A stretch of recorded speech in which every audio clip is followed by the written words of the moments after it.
When the gun went off, everything slowed. The flash, the splinter of cedar bursting beside me, the sound of my wife's scream. It all froze together in that split second. I can still hear her voice echoing against the porch, still see the blood spreading across her shoulder. That's when I realized this wasn't about a porch swing anymore. It was about control, about how far one woman would go to prove that rules meant more than reason. And by the time it was over, the HOA that ruled Silver Pines would be nothing but a bad memory. My name's Daniel Mercer. I used to wear a badge, now I wear a robe. Former sheriff, now a state judge. I thought moving to Silver Pines would give me and my wife Clara a quiet life.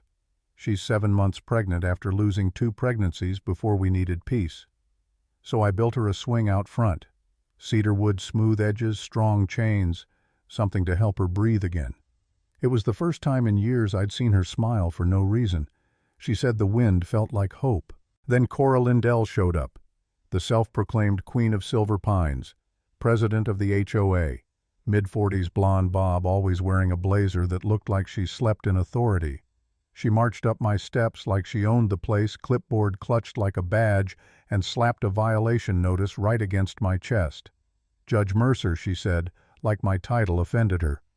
"That swing violates community symmetry. You've been warned twice. Take it down by sunset or maintenance will remove it." I told her calmly, "That swing's on private property, Cora, anchored to concrete. You don't have jurisdiction." Her lips twitched. "Rules don't bend for sentiment, Judge. Your title means nothing here." Behind me, Clara stepped out, one hand on her stomach, one gripping the railing for balance. "He built that for me," she said softly. "I'm not taking it down." The breeze caught her hair. Sunlight flickered through the trees, and for a moment everything looked normal. But Cora laughed low and sharp. "Then maybe you'll understand consequences the hard way." I noticed it, the small bulge under her jacket. A compact handgun, holstered wrong, shaking slightly. I kept my voice steady. "You're trembling, Cora. You don't want to do this." "Don't tell me what I want," she hissed. Then came the sound, metal scraping leather, a deafening pop. Clara cried out, stumbling back, clutching her shoulder. Blood. I was on my knees in seconds, pressing down, trying to stop the bleeding. Just a graze, but deep enough to make my hands shake. I looked up at Cora. The look on her face said she didn't even realize she'd fired. "You just discharged a firearm on private property," I told her. My voice was calm. Too calm. "You're done." She muttered something about self-defense, but it was nothing, just noise. Blinds shifted across the street. Neighbors watching, recording maybe, but not one of them stepped outside. By the time the sirens came, Cora was gone. And I knew right then this wasn't just one woman losing control. It was a system that let her believe she could. At the hospital, the nurse said half an inch deeper, and Clara might not have made it. Detective Reeves came by, an old friend from my sheriff days. He told me Cora had already filed a report claiming she feared for her safety. I laughed, bitter and quiet. "She shot a pregnant woman." "You gonna tell me that's fear?" He hesitated. "Her husband's brother sits on the county council. Politics are messy, Dan. Stay clean. Let the DA handle it. Stay clean." That stung. I'd spent my life serving the law, and now it was being used to bury me. But that night, as I sat beside Clara watching her breathe, I made a promise. If I couldn't fight this as a sheriff, I'd dismantle it as a judge. The next morning, yellow tape still hung around our porch like a bruise. And there, taped to the mailbox, was a new HOA citation. Unsafe structure. Pending removal. The ink wasn't even dry. Clara looked at me, pale and exhausted. "They're trying to erase what happened." "No," I said. "They're documenting their own crime scene." That afternoon, 3 board members showed up, Marilyn Cutter, the HOA treasurer, with 2 lackeys behind her. Clipboard in hand, fake smile in place. "We're here to inspect for community liability," she said. "You have none," I replied.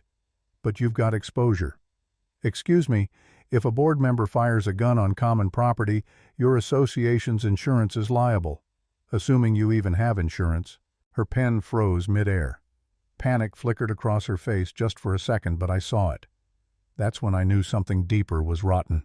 That night, after Clara fell asleep, I opened my laptop and searched the county's business registry. Silver Pines Estates, HOA Incorporated. The record showed one word: expired. No renewal filings, no updated officers, no proof of insurance, which meant every citation, every fine, every ounce of power that HOA had was gone months ago. I leaned back and laughed under my breath. Cora had been playing sheriff in a town that didn't even exist on paper, and she'd just shot someone doing it. The next morning I found Evan Price standing across the street. Retired deputy. He'd served 30 years, probably thought HOA life would be peaceful. It wasn't. He walked up, slow eyes down. "Heard about Clara," he said. "She's healing," I replied. "You knew about the suspension?" He hesitated. "We were supposed to renew. Marilyn said she'd handle it. She didn't. So you've all been enforcing rules under a dead charter?" He nodded, shame in his eyes. "Guess so." I handed him a printed copy of the registry. "Then you'll understand why this ends now." The next day I drove to the county records office. Gray stone, the smell of dust and paper, the scent of old authority. The clerk pulled up the HOA file and frowned. "That entity's under administrative suspension," she said. "Technically it has no standing to operate. Administrative suspension." The words landed like a gavel. I paid the $5 fee for a certified copy and left with the document sealed and stamped. Outside, rain fell lightly, washing the dust off my shoes, and maybe, just maybe, the dirt off this town. Back home, Clara wanted me to stop. "You're still bleeding from the inside, Daniel," she said. "Let it go." But I couldn't. If I let this go, they'll do it again to someone else. That afternoon I confronted Marilyn at the HOA office. Fluorescent lights, buzzing fake plants, that cheap lemon cleaner smell. "Show me your renewal certificate," I said. She tried to smile. "You can file a formal request." I slid the certified state document across her desk. "Already did." Her face drained. "This will cause unnecessary confusion," she whispered. "No," I said. "This will cause accountability." That night I called Reeves. "I'm not asking for help," I told him. "I'm putting it on record. The HOA's been operating illegally." He sighed. "You're lighting a match, Dan. It's already burning." And it did burn. The next day I found a new letter taped to my swing chain. Another citation. I didn't tear it down. I pinned a note beneath it: "Invalid under expired charter." It wasn't rebellion, it was documentation. One clause at a time, I was building my wall. Then Evan came back. His truck idled at the curb.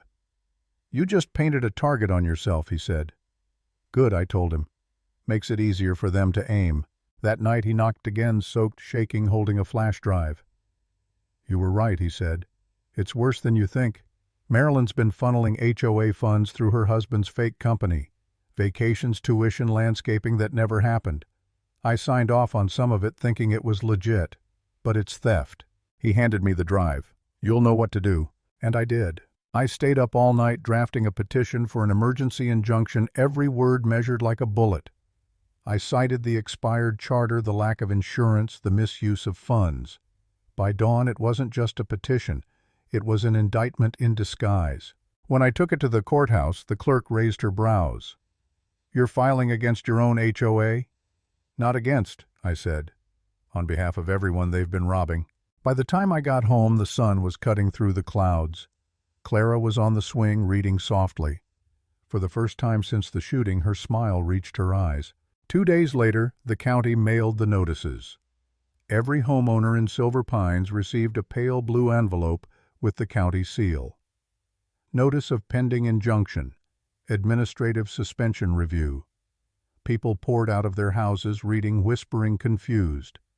For once they weren't afraid of me, they were afraid of the truth. That afternoon, residents gathered near the gazebo. Marilyn stood in front of them, her fake smile trembling. "There's been a misunderstanding," she said. "Judge Mercer is trying to destroy this community." I stepped forward. "No, Marilyn, I'm saving it." Gasps. Dozens of neighbors turned. I raised my voice. "The HOA's charter expired 9 months ago. Every fine, every citation, every dollar you've taken is void. You've been governing without authority. That's not order, it's fraud." She started shouting, but Evan walked to the front, pale but steady. "He's right," he said. I sat on that board. They used our dues for personal expenses. I helped without knowing. I'm done staying silent. The crowd erupted. People yelling about fines, threats, harassment.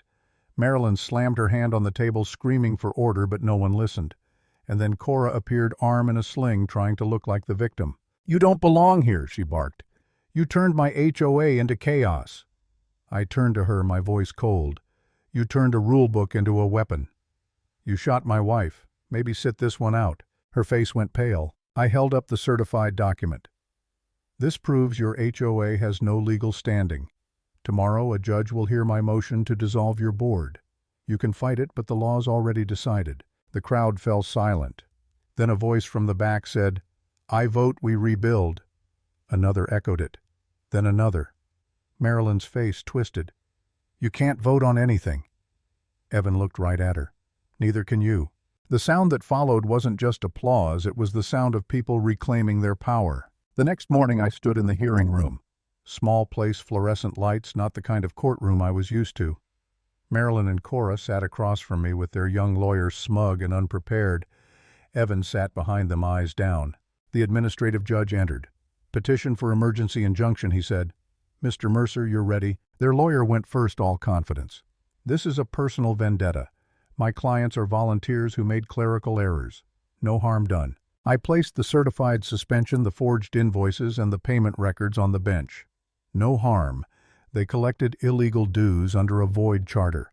They fired a gun at a pregnant woman and called it enforcement. That's harm. The judge flipped through the papers. His expression hardened. Corporate status expired. Insurance none. Unauthorized expenditures confirmed. He looked up. Reinstatement doesn't erase fraud. Injunction granted. All HOA powers suspended pending audit. Marilyn's jaw dropped. Cora muttered something under her breath. Evan exhaled, shoulders shaking with relief. The gavel struck once. Small sound, but to me it was thunder. Outside, cameras waited. Someone must have tipped off the news. Reporters shouted questions. Is it true the HOA acted illegally? What happens next? I didn't stop. I just said the law doesn't stop at the gates of a gated community. Back home, Clara was waiting on the porch swing, a book forgotten in her lap. "You won," she whispered. "Not yet," I said. "We just stopped them. Now comes the rebuild." That night the neighborhood was quiet. No HOA trucks, no citations fluttering on mailboxes, just the creak of the swing and the sound of rain starting in the distance. For the first time in months, it felt like peace wasn't defiance, it was recovery. I thought about Evan, about Reeves, about every neighbor who'd been too scared to speak until now. I looked at the swing, the same one Cora said violated symmetry, and smiled. It never was about symmetry, it was about control. And for once control belonged to no one. Not Cora, not the HOA, not even me, just the law. If there's one thing I've learned, it's that power built on fear always collapses when someone finally says no.